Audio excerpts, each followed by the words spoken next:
Ladies and gentlemen, I'd like to introduce our two next speakers. We have Leah Temper, who works as the Economic and Health Policy Program Director at Canadian Association of Physicians for the Environment, or CAPE. Leah has 20 years of experience working as an environmental justice advocate, scholar, and activist, including as founder of the Global Atlas in Environmental Justice. She leads our initiatives to address the health harms and greenwashing of fossil fuels. A few of Leah's favorite things are bike rides, growing and cooking foods, problem solving, walks on the beach. No, is that, oh yeah, okay. Lying down by a fireplace. Also with us is Dr. Sehjal, Sehjal Bhargava is a public health and preventive medicine and family medicine resident physician in her PGY 2-year at the University of Ottawa. She is originally from Saskatoon, Saskatchewan, and she's been involved with CAPE for the last 5 years as the founder and past chair of CAPE Saskatchewan and current co-chair of CAPE Ontario. So thank you very much and welcome.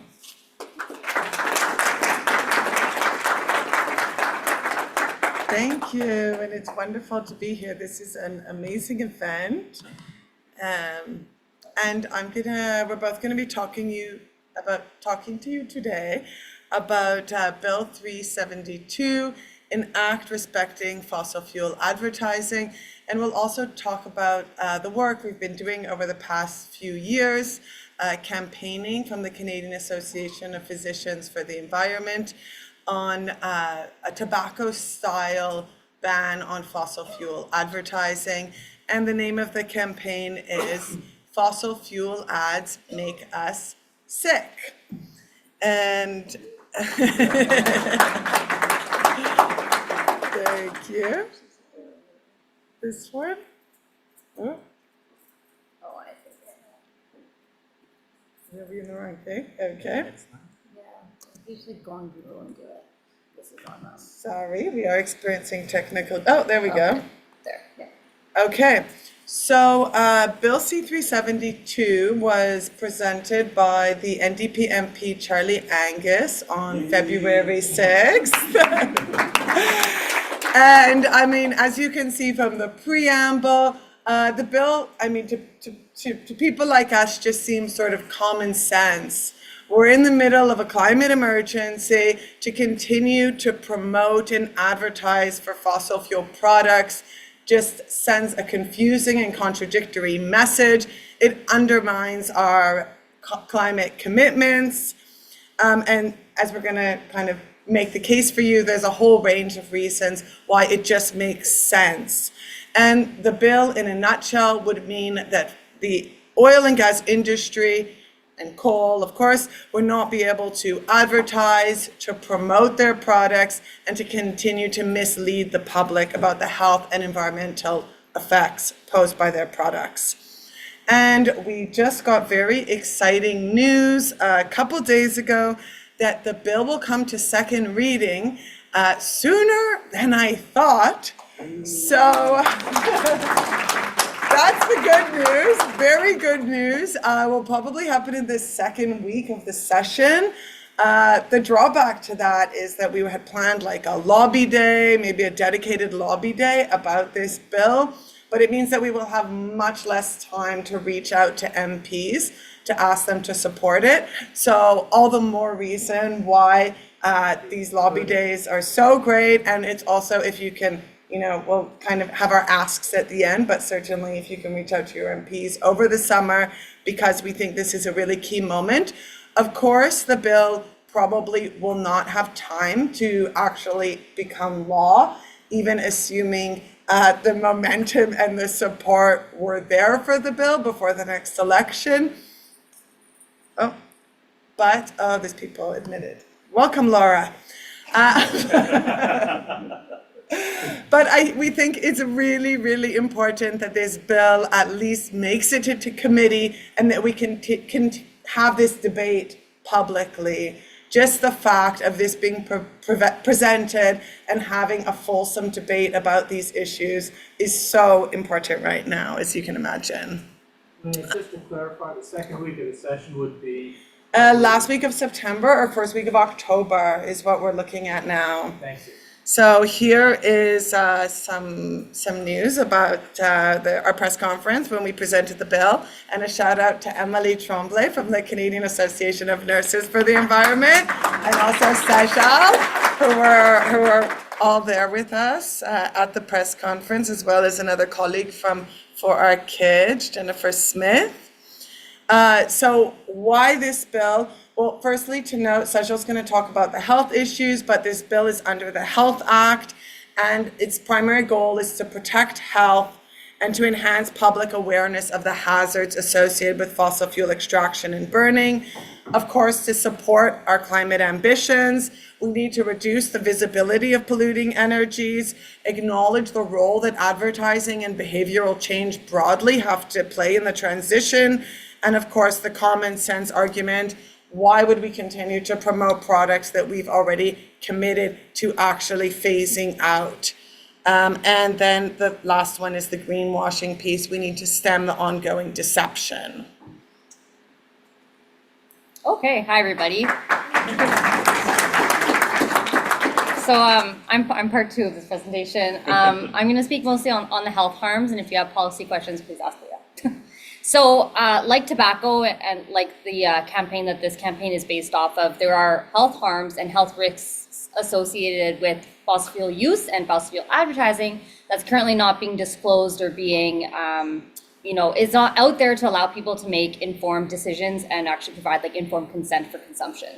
So according to the UN, the 2018 air pollution from fossil fuels actually caused $2.9 trillion in health and economic costs, and which actually ends up being about $8 billion a day. So if ever in these policy discussions or in these lobbying discussions, if you need an economic argument, this is that. And from a health perspective and from a mortality perspective, 15,000 to 34,000 people die from preventable causes related to air pollution every year in Canada. So once again, these are preventable deaths if we were to actually act on this. It's similar to the way that we as consumers have no choice in what packages we buy our groceries in. We have no choice in the air that we breathe unless there's upstream action taken, and that's why we need help from politicians to make these choices to allow us to live healthily. This is a photo of one of the ads that was in downtown Ottawa running for a while regarding the fossil fuel ad bans and the health risks associated with fossil fuels that are currently not obviously being, that are not common knowledge and not being framed as the other side of the argument and of the conversation when we see these ads. So we actually know from health data and health research that children living in homes with gas stoves, so that's natural gas or fossil gas stoves, have up to a 40% increased chance of developing asthma or wheeze. And that leads to obviously downstream health consequences like a lack of ability to participate in physical activity, school days missed, increased visits to the ER, reactivity, more adherence to medication issues, more visits to the doctor, and more health problems if they were to get sick with a virus like COVID and things like that. So fossil fuels predispose not only to developing these concerns and health problems, but also have severe and costly, from both a human and health economic perspective, consequences down the road. 86% of Canadians live in areas where air pollution exceeds the guidelines issued by the World Health Organization. These guidelines themselves are not enforceable, but rather are recommendations and guidelines. And you have to acknowledge that people in different areas of the world live in different air quality standards, and there are health risks associated with that. But when it comes to the guidelines and what is deemed healthy or a safe level of exposure, we typically, 86% of Canadians live in areas above levels that are deemed safe or acceptable by the World Health Organization. And that's nothing that we can do as a consumer to change unless there's upstream change, which is why this bill is so important. In 2021, the heat dome caused by fossil fuel related climate exacerbations and severe weather events caused 619 heat related deaths that were obviously preventable had there not been a heat wave or had there been more ways to protect people who are more vulnerable to that. And heat-related hospitalizations rates are projected to increase at least 21% by 2050. And from my perspective as somebody who works in the ER, that's huge.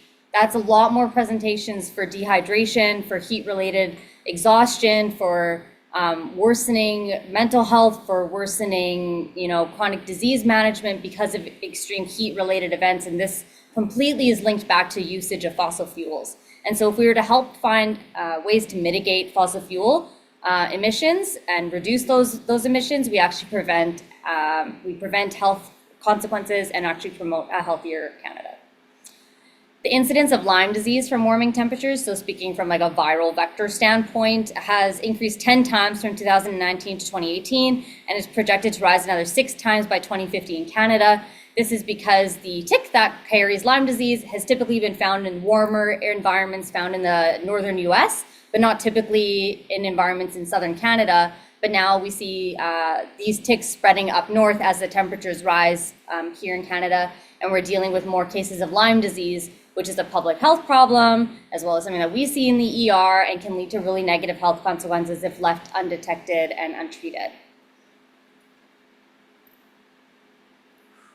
So I'll talk a little bit about this and then you can hop in. Sure. So this bill has been supported by the health community in Canada.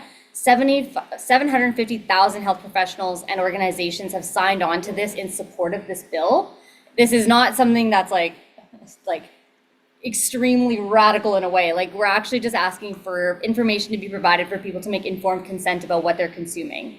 And that goes in line with medicine, really. Yeah, and you'll note, so our initial letter when we launched the campaign 2 years ago that was signed by 30 of the largest health organizations in Canada, representing 750,000 healthcare workers.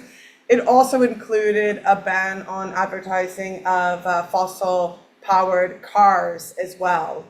But that is not included right now in Bill C-372. So actually, health workers supported an even broader bill. So we can consider Bill C-372 very moderate. But a step in the right direction. And so you can see on the right-hand corner of the screen what the coalition was demanding within that letter. I'll let you take over. Okay. Yeah, and as I said, it was a comprehensive ban on advertising, including for cars, a robust regulatory response, and disclosure of health and environmental risks. Some other things that you can definitely point out to your MPs.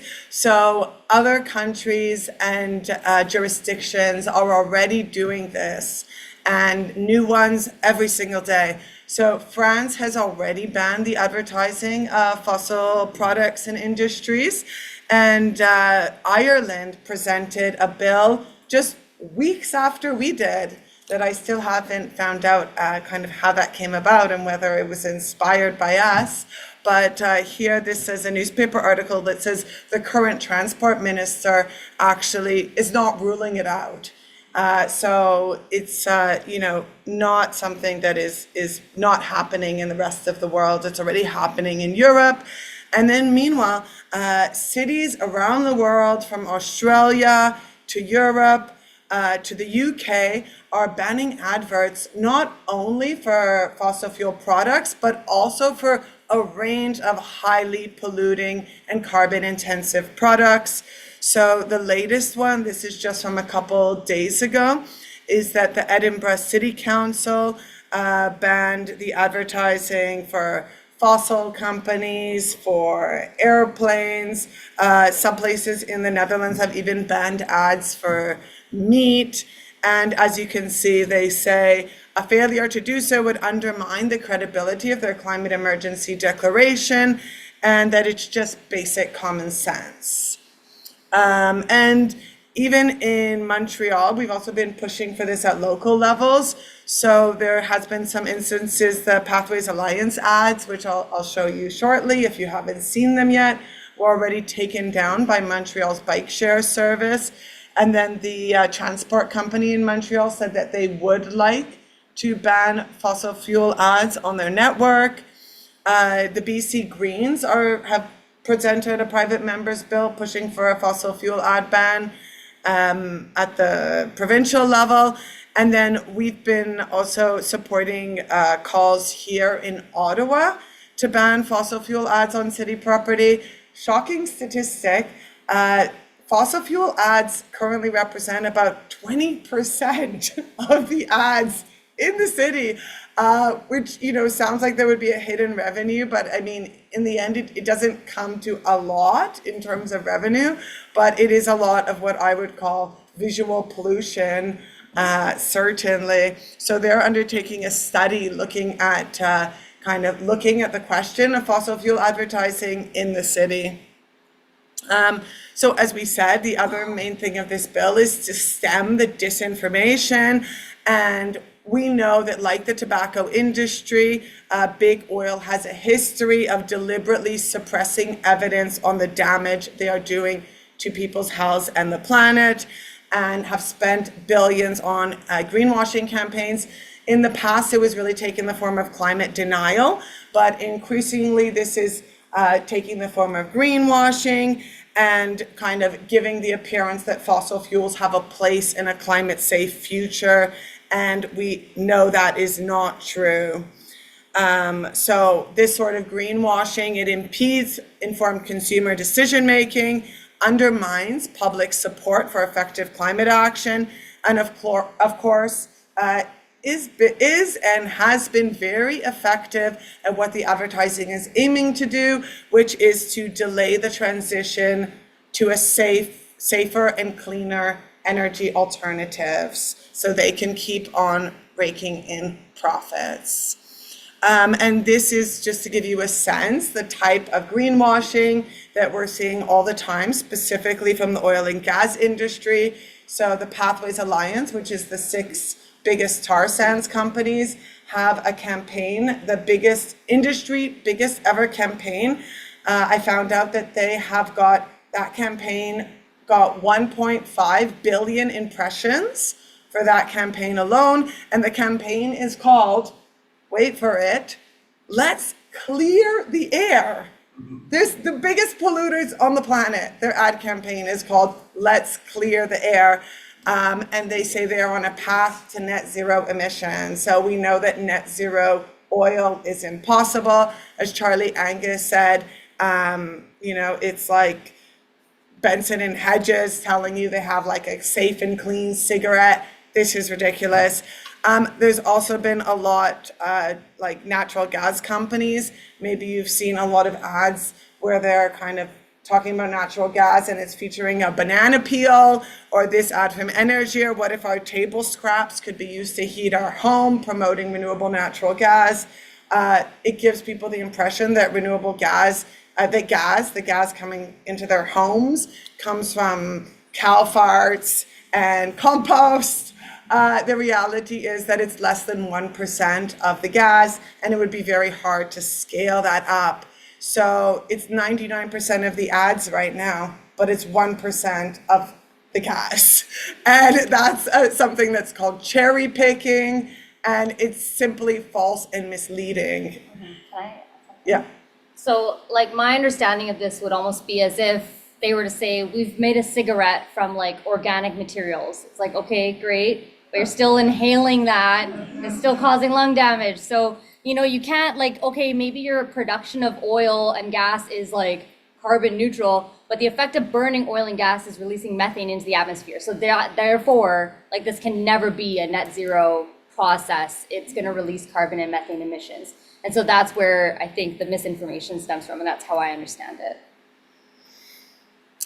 So we've been kind of attacking these campaigns, reporting them in different ways.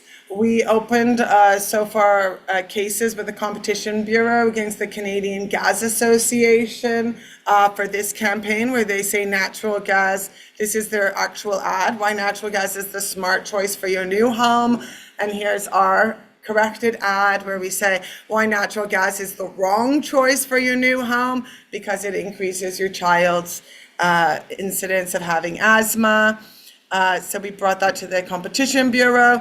And then recently, this is just last week, somebody sent to us a decision from Ad Standards Canada that this campaign that you might have seen it on buses around this city and in other places around this city and on bus stops, claiming that BC LNG or Canadian LNG will reduce global emissions was found to be false and misleading by ad standards.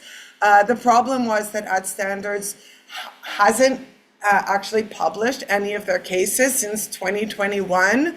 So we decided to leak it to the media. It's caused quite a kerfuffle, but the problem is that the current regime for tackling greenwashing in Canada is not working, and it really highlights why we need a bill like this. If you want to know more about this, we also put out a toolkit about it, about how to spot greenwashing from the oil and gas industry that you can get from CAG's website. And then we have a guide also on how you can report greenwashing. That ad standards wrote us a letter, and they were very upset about this guide and asked us to take it down, actually, which seems strange because we're really helping them do their job, making sure that advertising is true and accurate. So as you can imagine, the other reason why we know this bill is a winner is that it has the industry very, very upset. So there was a huge backlash when the bill was launched, saying that, regular people would be thrown in jail for saying they love oil and gas. So the most common tweet after the bill was launched was, "I love oil and gas, come and arrest me, Charlie Angus." And even this, newspaper articles from organizations, First Nations organizations working with the oil and gas industry and funded by the oil and gas industry, saying that this was the most racist piece of legislation since the Indian Act, because there is there's one part of the bill that says you should not be able to say that it's good for reconciliation with Indigenous peoples. And of course, we know that this was the one thing I thought was compelling coming from Ezra Levant. He said that private members' bills, they might be doomed for failure, but there are ways that ideas are injected into the system, and ideas that are radical today seem very common sense tomorrow. I'm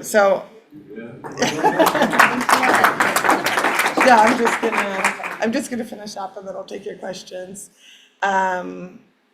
So we have some frequently asked questions here about the bill also that we can give to you if you have them, about, no regular people will be arrested, they'll still be able to advertise prices, it doesn't limit free speech because you can still have an opinion commentary, so on and so forth. And that, yes, it doesn't mean that we're saying we're gonna stop oil and gas sales overnight. What we're saying is it's a change to stop the advertising of these products to move towards the shift that we want to see. And here's what you can do. And questions, thank you. What we're going to do for questions is that you'll ask the question. I'd like you to repeat the question so people on the internet will hear it, okay? Great. That way we don't have to have people move. Wonderful. You have a question, sir? Yeah, why did it cause us to fall? Oh, why did, not the bill, no, the release of ad standards, the decision, it caused a kerfuffle because the decision was confidential. So the ad standards decisions are confidential. This was an interim, I'm not sure if it was what happens is that the company, the LNG, what do you call them? They call themselves a grassroots nonprofit. Although they have received $7 million in corporate sponsorships. AstroTurf Group, yes. Yeah, so they have appealed the decision.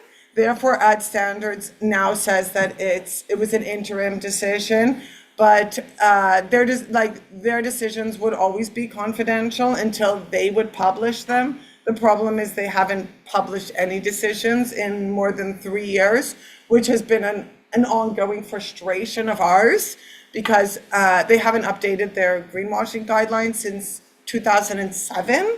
So Yes. So we have been frustrated a long time, and we yeah, that was it was the kerfuffle. That was the kind of some of the things around the kerfuffle. Kathy. Does anybody want to sign a petition for the pharmaceutical advertising act? Yay! Yes, sir. I do have a question. What's the status of your appeals to the Competition Bureau? So the problem. question. Oh, the question is, what is the status of our cases pending with the Competition Bureau? So CAPE has participated in 3 cases. The one against the Canadian Gas Association, which is that we brought primarily, where we're saying that gas is not clean, should not be advertised as clean. The second one is the one against Pathways Alliance for their Let's Clear the Air ad campaign, where we supported Greenpeace in their complaint, and another one against Enbridge, where we supported environmental defense. And that one focuses a little bit more on the affordability question, because they're saying that gas is cheaper than heat pumps, and that's often simply not the case. The problem with these cases in the Competition Bureau is that the cases can take anywhere from 3 to 4 years. To give you an example, like from the tobacco, there was a similar case against mild cigarettes being advertised as mild. I believe it was on the dock for about 4 years. It never was heard because the tobacco companies said, well, they voluntarily said they wouldn't advertise their cigarettes as mild anymore. And there was another case about flushable wipes that was had been under investigation for 3 years, at which point the Competition Bureau said, we can't figure out what flushable means, we're going to drop the case. So, for us, we feel we don't have time. We don't have time to wait 3 or 4 years for these cases to be resolved. That is why, when we received that confidential decision from Ad Standards, and there was no way to get, any cases, neither from the Competition Bureau, neither from Ad Standards, is jurisprudence all these years. So it's the first kind of semi-decision that we saw that was confidential. So yeah, that's the current status. I should mention one other thing, however. So besides the work on Bill 372, we have been advocating for reforms to the Competition Act to address greenwashing. And we have got some important amendments. And these are they were put under an omnibus bill called Bill C-59. And what it would require, basically, it didn't have everything we asked for, but it just would require that if companies are making green claims, and this applies to any companies and all companies making green claims should be able to back up their claims with tests and data. Sounds pretty logical. Independently verified.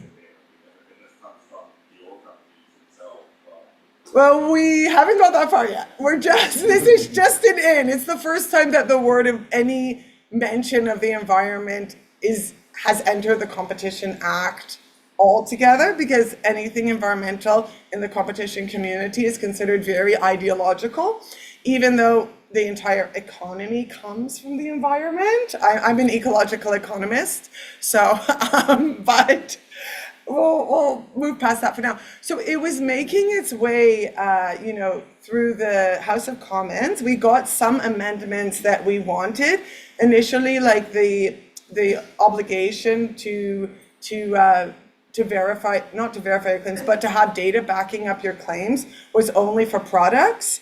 We had it expanded, so now it's also for entities and business interests.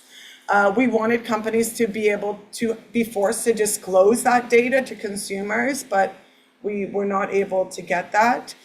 And also to make certain practices illegal, like cherry picking, future washing, so on and so forth, like making claims in the future that can't be verified because they haven't happened yet. So it was kind of making its way through. We got some amendments at the House of Commons. It passed the House of Commons is now in the Senate, where in theory, this sort of omnibus bill is supposed to be rubber stamped. But as of 3 days ago, we've heard that Pathways Alliance sent a letter to the chair of the Senate Finance Committee, pushing back on this bill and calling it a gag order. And of course, I mean, all we're saying is don't lie, like just tell the truth. But it seems that, and I was wondering why they waited so long, but it seems that there is a coordinated pushback on this bill C-59. But this bill, it's going to be decided very, very soon. But just so that you're aware, in your meeting, it's possible that the Liberals will say, you know, we're addressing this through Bill C-59. And I would say that that's a great start, but it's not enough for the scale of deception. You know, tobacco also had, you know, they weren't allowed to mislead and lie in their advertising either, but a special dedicated law was necessary. And advertising is currently regulated for so many products in Canada, for so many industries, from pharmaceuticals to alcohol, to unhealthy food for kids, so on and so forth. So we need a specific bill for the fossil fuel industry. Another question, yes. Yeah. So the ad standards is not connected to this Competition Act. So ad standard, oh, so she was asking if ad standards is connected to the Competition Act. And ad standards is a self-regulatory body. So it's a body run by the advertising industry that they also call themselves, they're also a non-profit in theory. And the problem is that like their decisions don't carry any, they have no capacity for enforcement. So they can't fine companies. They can ask, like what they would do is they would ask the advertisers to take down the false and misleading ads. And if the advertiser did not do so, or if they were repeat offenders, they would then refer the cases to the Competition Bureau. And the Competition Bureau does have the capacity to fine companies. And they have increased the potential fines. So like their flagship case on greenwashing was against the Competition Bureau was against Keurig coffee pods. They were saying they were recyclable, which was not true. And they ended up fining them $3 million. Sounds like a lot of money, but really, you know, if you ask them, probably if you ask the company, like, was it worth it? Would you do it again? They'd probably say, yeah, you know, 3 million. Can I just, something is that can be truly problematic that their process is not transparent. So when they send you this confidential thing, we publicized it. Yes. Anyway, and, but it should just be open. So what do we have to do to change that? So that, you know, because they can say this is internal field, but it's there. So it can't be, you know, could they charge you for, not keeping it confidential, or how do We don't know yet. But how does that? We are waiting for the other shoe to drop. We need a citizens campaign. The comments? We need a citizens campaign to get them to make the process transparent. So she's asking if we need it's saying it's really unfair that ad standards process is not transparent, and asking whether we need she asked if we could have legal ramifications for leaking their interim decision, and whether we need a citizens campaign against ad standards. So, I mean, my feeling is that ad standards being so incompetent helps push right now for Bill C-372. So, you know, if I mean, it helps that. I think that this whole thing will help make ad standards realize that people are looking and they should improve their process. Certainly other like advertising self-regulatory bodies that we've been looking at, because we're part of a global network and coalition of organizations that are working on high polluting and fossil advertising around the world. So they are getting decisions much quicker than us publicly. So Canada is certainly a laggard on this issue.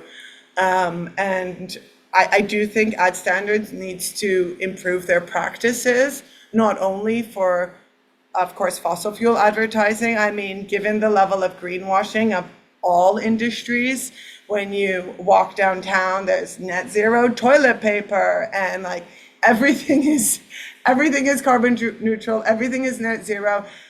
We don't have any regulations or guidance on advertising and misleading advertising that such as other jurisdictions do. So that's another one of our asks. The guidance that the Competition Bureau had some guidance. It was archived in 2018 and hasn't been updated since. So we're also asking for updated guidance as well. So yeah, it's certainly an area where there's definitely issues with the transparency. The question of whether we should put I don't know what leverage. I mean, the citizens campaign issue, I don't think we have leverage against Ad Standards. I would say continue to make complaints to them, however, if you do see false and misleading advertising, and if you do get decisions, because we're not allowed to make complaints because we are a public interest group, so we're considered a competing advertiser and we have to pay like many thousands of dollars to make any complaints. So only the public can make complaints. And yeah, and feel free to send us any other decisions if you'd like. What's it? Do you have a hashtag for that campaign? Like a hashtag, like so we can. Oh, well, hashtag Bill C-372, hashtag Stop Fossil Fuel Ads, hashtag Fossil Fuel Ads Make Us Sick. Yes. Does Bill C-372 contain any provision to limit serving of digital ads that originate outside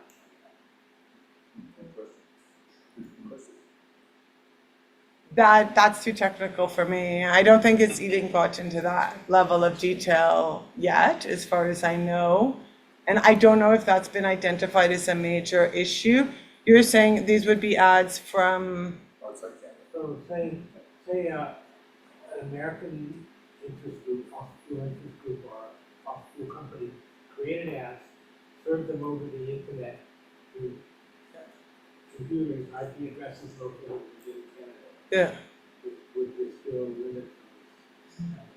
Yeah, that I don't know because I don't have in-depth knowledge about how the limits and restrictions on digital ad serving works across jurisdictions. I mean, but I assume it would be, similarly like Canada has much more restrictive regulations for advertising pharmaceuticals here than in the States. Like in the United States, you can advertise for pharmaceuticals much more broadly. So I don't know how they would control that sort of cross-border advertising, but I think it's difficult. We do have a law in Canada, for example, that disallows people from another country trying to influence the way we vote. And there's a $5,000 fine for anybody who does it. Yeah, we'll get somebody in India or China, I don't think so. Anyways, Leah, Sehjal. Thank you. I want to thank you very, very much. I've listened to both of you all day. It's very interesting. And continue the amazing work. oh, thank you. I love it. It's a degrowth. Yeah. What? Degrowth. It's a degrowth planter because it's a snail. That's the symbol of the I get it. degrowth movement. Right on. Thank you. Well, thank you very, very much. Thank you. Thank you. Okay, if you want to stick around, people ask some questions after, would be great. Yeah, I don't know how long I can stick around today, but I will be here all day tomorrow. Okay, fantastic. So feel free to come up and ask any questions. And yeah, oh, and You're as I welcome. said on the what you can do next, we'll probably have a letter where you can ask your MP to put their name on it for support. So that's a specific ask you can kind of ask in the meetings and then follow up on. Thank you. Yeah, great job. Thank you so much. Okay, we're 15 minutes behind time. Anybody who's ever been part of this knows that this day, there's lots of buffer time, so we're not worried about it. The discussion was too good to stop. So we'll take 10 minutes. If you've never lobbied before or you haven't lobbied in a long time, it's really hoped that you will stay down here and do the lobby training, because we have very complex asks and we've changed a lot over the last 6 years, okay? We really lean into motivational interviewing. And we also are not lobbying for carbon fee and dividend anymore. We're lobbying for very specific things within our policy milieu. So if it's been a while since you've lobbied with us, highly recommend you stay down here. If you've never lobbied with us, stay down here. Some of us are going up to boardroom 500. If you've lobbied with us before, especially if you were here in October, certainly come because you were at that session. And we'll start in about 10 minutes, give everybody a 10-minute break. If you don't know where to go, come and see me. I'll be at the front of the room here, okay? Yeah, but for most of you, it'll be to stay down here if you've not lobbied with us.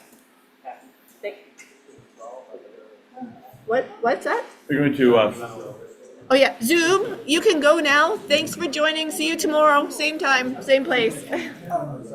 yes, sir. Kathy? Yeah. Do I come with you? Nope, you should stay here. That's okay. I know you've lobbied with us provincially, but federally, it's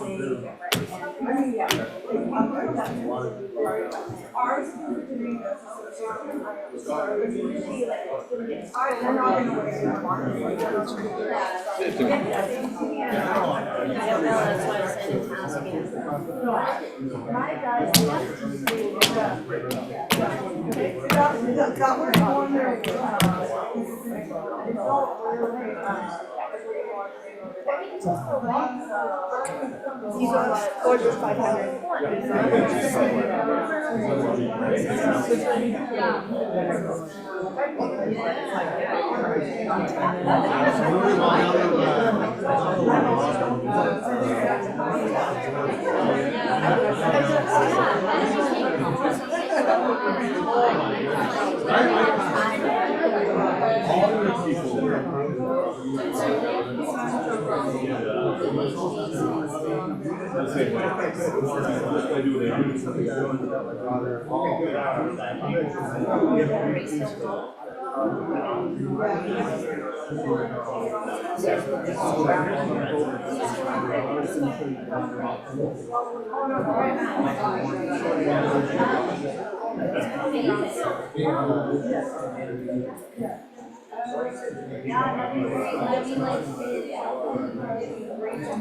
So that was the easiest way to handle the question thing, repeat the questions. That worked.